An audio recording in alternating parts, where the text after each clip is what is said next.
Kenaikan harga Bitcoin pada beberapa hari ini merupakan hal yang ditunggu-tunggu karena sudah 9 minggu merah dalam chart mingguannya, dan ini membuat kita mulai bertanya-tanya, Bitcoin ini akan merah terus? Lalu sekarang setelah ada penghijauan atau tanda rally pada Bitcoin, apakah ini merupakan rally yang stabil?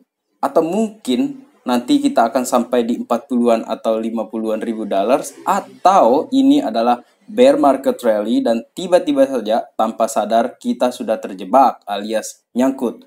Welcome back everybody to Black Cuan. Update kali ini itu adalah tentang korelasi Bitcoin dengan beberapa saham teknologi lainnya di Amerika. Apakah kaitannya itu semakin erat atau semakin menjauh? Dan terakhir ada update tentang Cardano, kemudian ada pandangan dari Jack Palmer tentang pasar kripto. Pertama, kita coba simak dulu ya, warning dari Mike Wilson yang merupakan CIO dari Morgan Stanley ini tentang keadaan rally belakangan ini. It's with Wall Street's biggest bear, definitely one who is against consensus. Mike Wilson is Morgan Stanley's chief U.S. equity strategist and CIO. Although you're getting more company day after day, Mike, you think that we're in the middle of a bear market rally? We could actually see 5% higher here. 3,900 though is your end target. What does it look like from now to end of year? Yeah, thanks, Melissa. It's good to see you all. And yeah, I mean, the crowd is moving in the right direction. And that is, I would say, a necessary condition for a bottom, but not sufficient. And what I mean by that is, the market is forward thinking. And so, valuations have come down in anticipation of two things: the Fed hiking, and then, of course, earnings revisions to the downside. I think, our bearish call this year, people agreed with the Fed part of it, but we're really pretty adamantly opposed to earnings risk. And I'd say the biggest change in the last 6 weeks is that now more clients are coming into the view that earnings got to come down. So this is the cat and mouse game. Multiples will lead again. So yes, I'm very much in the camp that this rally will fade. Alright, Mike Wilson ini memberi isyarat ya, 5% kenaikan sebelum secara tidak sadar market ini akan kembali ngeteng dia atau dia turun lagi, dan terutama untuk S&P 500 ya dalam waktu mendatang. Hal ini karena mempertimbangkan ini sudah bear market dan the Fed masih membayangi kita dengan kenaikan suku bunga yang bisa kapan saja diekspos. Tetapi yang menjadi fokus di sini adalah apakah korelasi Bitcoin dengan S&P 500 ini akan ikut membawa Bitcoin mengikuti pergerakan yang sama dengan saham lainnya? Karena jika masih berkorelasi dan cukup erat kaitannya, maka boleh jadi juga Bitcoin akan rebound secara short term sebelum akhirnya dia itu kena tendang lagi ke bawah dan lebih dalam. Namun ada sebuah postingan berita yang menarik.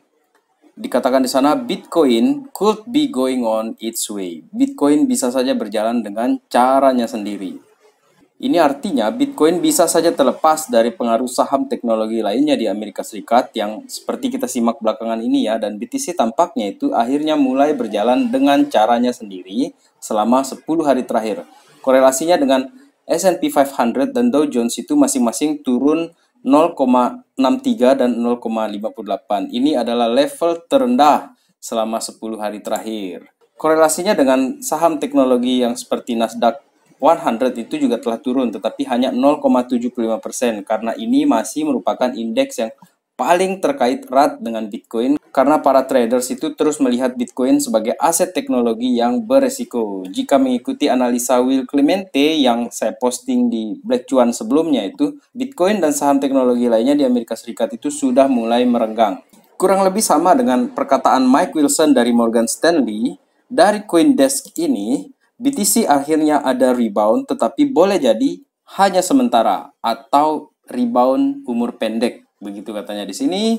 Dan Bitcoin ini ya teman-teman, akan ada kemungkinan bisa naik sampai di level 35.000 dollars ya, sebelum akhirnya sellers itu akan menjual barang mereka dan menunggu untuk membeli di bawah ya, karena sekarang ini katanya dia itu kita masih di bearish untuk short termnya. Mengenai Bitcoin yang rebound ini ya, ada hal yang positif terjadi di MicroStrategy karena sahamnya dia itu naik karena diakibatkan oleh Bitcoin rebounds. Ya, sebenarnya ini sangat berkaitan ya, karena mereka memiliki sekitar 129.200 Bitcoin teman-teman. Dan saham mereka ini yang warna kuning ya, itu mengalami kenaikan ketika terjadinya Bitcoin rebounds. Dan dia yang lebih bagus kenaikannya justru ketimbang BTC ya. BTC di sini yang warna ungu dia memang terjadi kenaikan. Kemudian yang di atas itu adalah masih yang saya katakan dari tadi itu adalah kaitannya dengan S&P 500 ya. Di sini yang ungu ini adalah S&P 500. Jadi untuk sementara ini saya hanya bisa berharap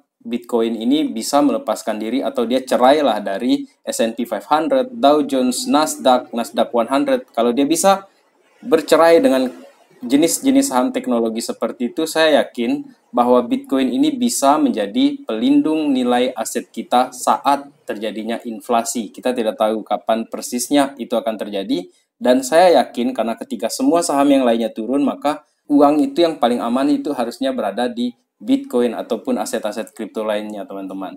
Alasan saya menyatakan demikian itu adalah karena semakin kamu tahu tentang Bitcoin, akan semakin optimis kamu. Begitu kata di survei di sini. Jadi blog survei di sini itu melakukan survei terhadap 9.500 orang di seluruh dunia ya. Dan 9.500 orang itu terbagi dalam beberapa regions ya. Jadi di sini itu 9.500 from Amerika, kemudian ada dari EMEA, kemudian dari APEC regions. Dan ini memastikan ada 100 Bitcoin owners di setiap wilayah yang mereka lakukan survei. Dan hasil laporannya itu adalah mereka optimis tentang Bitcoin di masa depannya, teman-teman. Kemudian di sini ada laporan juga mengenai outlook by country ya. Di chart ini kita bisa lihat ya, di warna biru ini itu adalah yang optimistik, kemudian yang ini neither, kemudian yang ini skeptical. Jadi yang skeptik ini banyak dari paling tinggi itu dari Jepang ya. Kemudian untuk yang optimis itu adalah negara-negara kecil seperti Nigeria, India, Vietnam, Argentina. Jadi negara-negara yang sekarang ini betul-betul didesak atau terancam dengan inflasi ya. Itu sekarang ini mencoba untuk mencari pelindung nilai untuk aset mereka ataupun standar keuangan mereka. Kemudian di sini juga dikatakan bahwa lower income nation see the utility. Jadi negara dengan penghasilan yang rendah itu melihat utilitas atau kegunaan Bitcoin. Dan di sini bisa kita perhatikan ya. Untuk level di bagian remittance itu yang menggunakan Bitcoin itu ada yang tertinggi itu Nigeria, kemudian ada China juga. Meskipun China ini paling sering nge-ban Bitcoin ya. Kemudian di peringkat ketiga dan keempat itu ada India, Vietnam. Kemudian untuk negara dengan lower income nation ya, dengan penghasilan yang rendah ya, negara dengan penghasilan yang rendah itu ada Vietnam, Nigeria, kemudian paling atas itu ada China di sini, teman-teman. Dan untuk negara-negara yang penghasilannya lumayan tinggi itu seperti Amerika, Kanada, UK, Australia itu ternyata mereka berada di level tengah ya, di 35% sampai 30%. Dan yang paling tinggi di sini itu adalah Jepang karena kita tahu Jepang ini salah satu negara dengan penghasilan individu tertinggi ya. Kemudian dari laporan yang sama, sekarang ini ada korelasi dari negara-negara yang inflasi tertinggi itu mencari proteksi ke Bitcoin. Dan di sini yang paling tinggi itu adalah Argentina. Seperti yang kita tahu memang inflasi di Argentina itu tahun kebelakang ataupun tahun ini itu gila-gilaan. Kemudian di sana ada Nigeria untuk peringkat keduanya dan seterusnya. Tetapi di sini ternyata Jepang yang paling jago. Dan saya cari-cari Indonesia ini tidak ada, teman-teman. Saya tidak tahu karena mungkin dia tidak survei ke Indonesia. Padahal kita ini ada 260 juta orang dan banyak sekali orang yang berinvestasi di Bitcoin ya. Selanjutnya kita beralih ke altcoin, teman-teman. Di sini ada Cardano ya. Cardano itu telah menjadi peringkat ke-6 sekarang ini dengan kenaikan 27% ya dalam 24 jam terakhir. Dan apakah Cardano ini akan terus melesat ke peringkat ke-5, ke-4, ke-3, ke-2? Bahkan nanti dia akan tetap berada di peringkat ketiga seperti yang terjadi di tahun kemarin ya. Mari kita berharap seperti itu karena ada fasil hard fork bulan ini. Kemudian di Cardano juga, apakah di sini tanggal 29 Juni nanti itu ada rally yang cukup untuk Cardano, barangkali bisa membawa dia kembali ke ATH-nya atau minimal naik ke $2 saja, teman-teman. Karena saya yakin ya untuk Cardano ini bisa menjadi comeback-nya dia mungkin ya. Jika melihat dari data 24 jamnya saja ya, Cardano ini sudah ada 37,61% rally, teman-teman. Ini masih jauh sekali dari harga yang sebelumnya, bahkan mungkin orang-orang yang sangkut-sangkut itu masih jauh ya teman-teman. Ini dari harga puncaknya di sekitar $3 lebih itu ya, dan ini kita sudah jauh sekali turun. Minus kita itu 84,31% teman-teman. Dan apa yang dilakukan oleh orang-orang di luar sana ternyata banyak yang mencicil, banyak yang sudah menjual. Itu semua balik lagi ke keputusan kita masing-masing teman-teman. Selanjutnya untuk Cardano juga ya. Ini ada warning juga dari Charles Hoskinson dan dia mengatakan kita perlu belajar dari kejadiannya Terra Luna.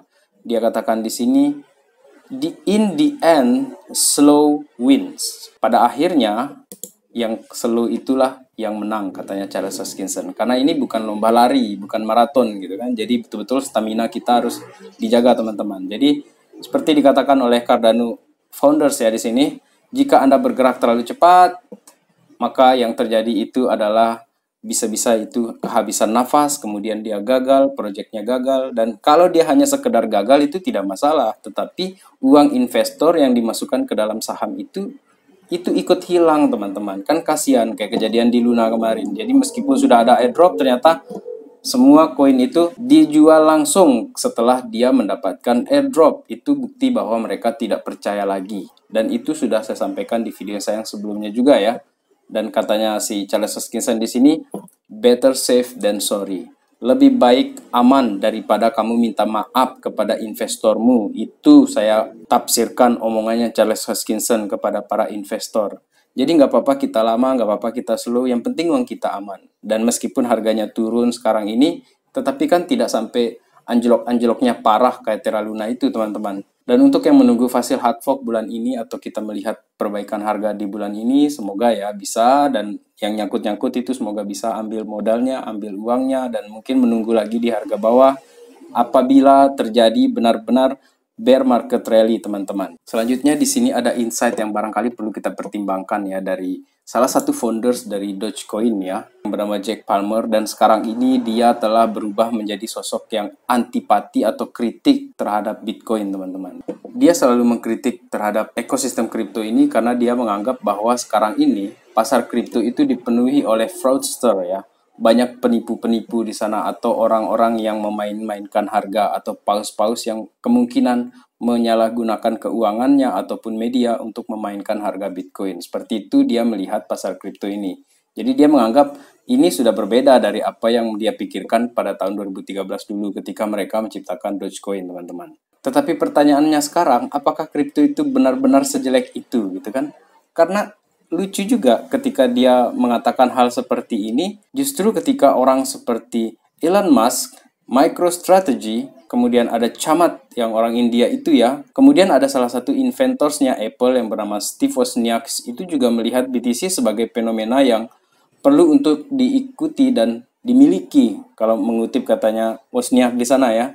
Jadi lucu juga ketika Jack Palmer ini justru menjadi skeptikal terhadap aset yang dulu dia ikut kembangkan gitu kan, atau mungkin barangkali dia sudah tidak punya Dogecoin lagi karena sudah habis dibeli oleh Papa Doge alias Elon Musk. Dan orang-orang kaya ini melihat peluang di sini, teman-teman, karena dia menganggap bahwa inflasi atau resesi ekonomi itu tidak main-main, itu bisa-bisa menghancurkan nilai semua mata uang. Dan kira-kira kemana aset yang mereka miliki untuk diamankan selain di emas ataupun selain di properti yang lainnya?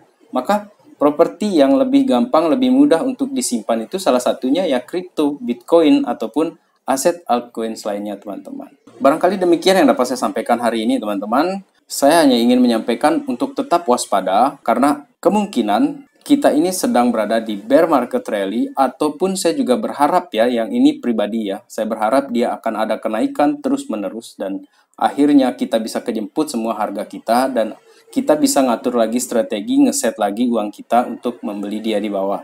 Ya, itu adalah pandangan pribadi saya, not financial advice. Terima kasih telah menonton. Salam Black Cuan. Peace my friend.